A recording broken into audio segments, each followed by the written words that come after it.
Atos 23. Paulo, fixando os olhos no Sinédrio, disse: Meus irmãos, tenho cumprido meu dever para com Deus com toda a boa consciência até o dia de hoje. Diante disso, o sumo sacerdote Ananias deu ordens aos que estavam perto de Paulo para que lhe batessem na boca. Então Paulo lhe disse: Deus te ferirá, parede branqueada. Estás aí sentado para me julgar conforme a lei, mas contra a lei me mandas ferir?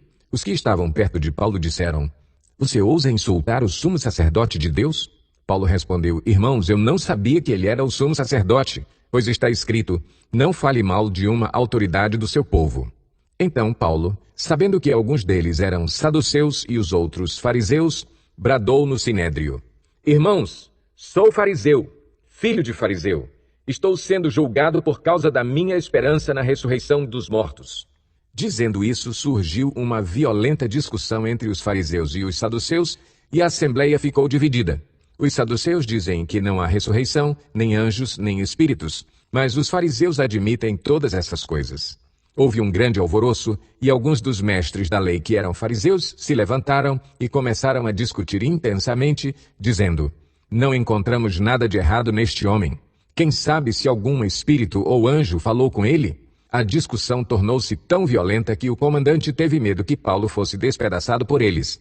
Então, ordenou que as tropas descessem e o retirassem à força do meio deles, levando-o para a fortaleza. Na noite seguinte, o Senhor, pondo-se ao lado dele, disse: Coragem! Assim como você testemunhou a meu respeito em Jerusalém, deverá testemunhar também em Roma. Na manhã seguinte, os judeus tramaram uma conspiração e juraram solenemente que não comeriam nem beberiam enquanto não matassem Paulo. Mais de 40 homens estavam envolvidos nessa conspiração. E, dirigindo-se aos chefes dos sacerdotes e aos líderes dos judeus, disseram: Juramos solenemente, sob maldição, que não comeremos nada enquanto não matarmos Paulo.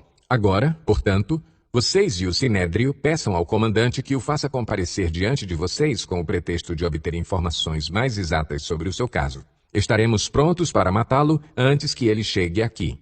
Entretanto, o sobrinho de Paulo, filho de sua irmã, teve conhecimento dessa conspiração, foi à fortaleza e contou tudo a Paulo, que, chamando um dos centuriões, disse: Leve este rapaz ao comandante, ele tem algo para lhe dizer. Assim, ele o levou ao comandante. Então disse o centurião: Paulo, o prisioneiro, chamou-me, pediu-me que te trouxesse este rapaz, pois ele tem algo para te falar. O comandante tomou o rapaz pela mão, levou-o à parte e perguntou: O que você tem para me dizer? Ele respondeu: Os judeus planejaram pedir-te que apresentes Paulo ao Sinédrio amanhã, sob pretexto de buscar informações mais exatas a respeito dele. Não te deixes convencer, pois mais de 40 deles estão preparando uma emboscada contra Paulo. Eles juraram solenemente não comer nem beber enquanto não o matarem. Estão preparados agora, esperando que prometas atender-lhes o pedido. O comandante despediu o rapaz e recomendou-lhe: Não diga a ninguém que você me contou isso. Então ele chamou 2 de seus centuriões e ordenou-lhes: Preparem um destacamento de 200 soldados, 70 cavaleiros e 200 lanceiros, a fim de irem para Cesareia esta noite, às 9 horas. Providenciem montarias para Paulo e levem-no em segurança ao governador Félix. O comandante escreveu uma carta nestes termos: Cláudio Lísias, ao excelentíssimo governador Félix, saudações. Este homem foi preso pelos judeus que estavam prestes a matá-lo, quando eu, chegando com minhas tropas, o resgatei, pois soube que ele é cidadão romano. Querendo saber por que o estavam acusando, levei-o ao sinédrio deles. Descobri que ele estava sendo acusado em questões acerca da lei deles. Mas não havia contra ele nenhuma acusação que merecesse morte ou prisão. Quando fui informado de que estava sendo preparada uma cilada contra ele, enviei-o imediatamente a Vossa Excelência. Também ordenei que os seus acusadores apresentassem a Vossa Excelência aquilo que têm contra ele. Os soldados, cumprido o seu dever, levaram Paulo durante a noite e chegaram a Antipátride. No dia seguinte deixaram a cavalaria prosseguir com ele e voltaram para a fortaleza. Quando a cavalaria chegou a Cesareia, deu a carta ao governador e lhe entregou Paulo. O governador leu a carta e perguntou de que província era ele. Informado de que era da Cilícia, disse: Ouvirei seu caso quando os seus acusadores chegarem aqui. Então ordenou que Paulo fosse mantido sob custódia no palácio de Herodes.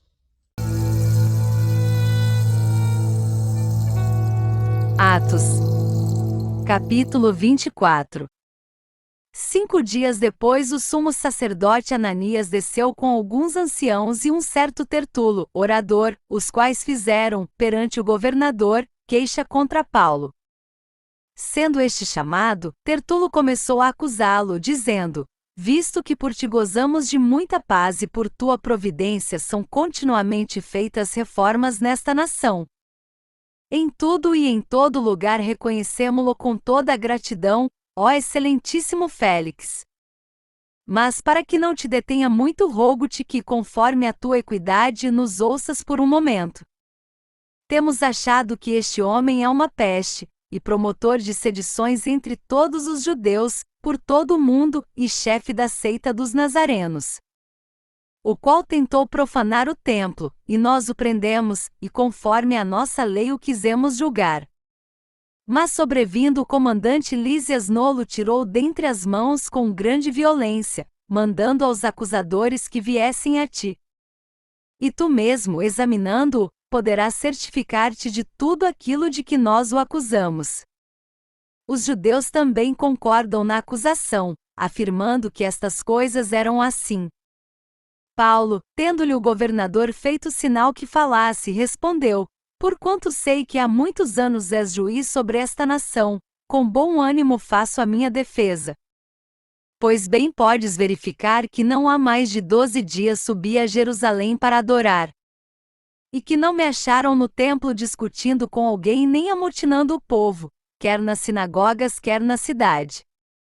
Nem te podem provar as coisas de que agora me acusam. Mas confesso-te isto, que seguindo o caminho a que eles chamam seita, assim sirvo ao Deus de nossos pais, crendo tudo quanto está escrito na lei e nos profetas. Tendo esperança em Deus, como estes mesmos também esperam, de que há de haver ressurreição tanto dos justos como dos injustos. Por isso procuro sempre ter uma consciência sem ofensas diante de Deus e dos homens. Vários anos depois vim trazer à minha nação esmolas e fazer oferendas. E ocupado nestas coisas me acharam já santificado no templo, não em ajuntamento, nem com tumulto, alguns judeus da Ásia, os quais deviam comparecer diante de ti e acusar-me se tivessem alguma coisa contra mim.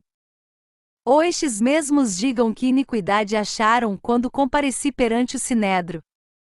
A não ser acerca desta única palavra que, estando no meio deles, bradei: por causa da ressurreição dos mortos é que hoje estou sendo julgado por vós.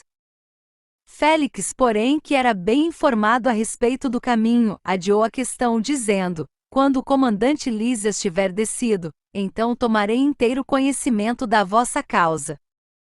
E ordenou ao centurião que Paulo ficasse detido, mas fosse tratado com brandura e que a nenhum dos seus proibisse servi-lo.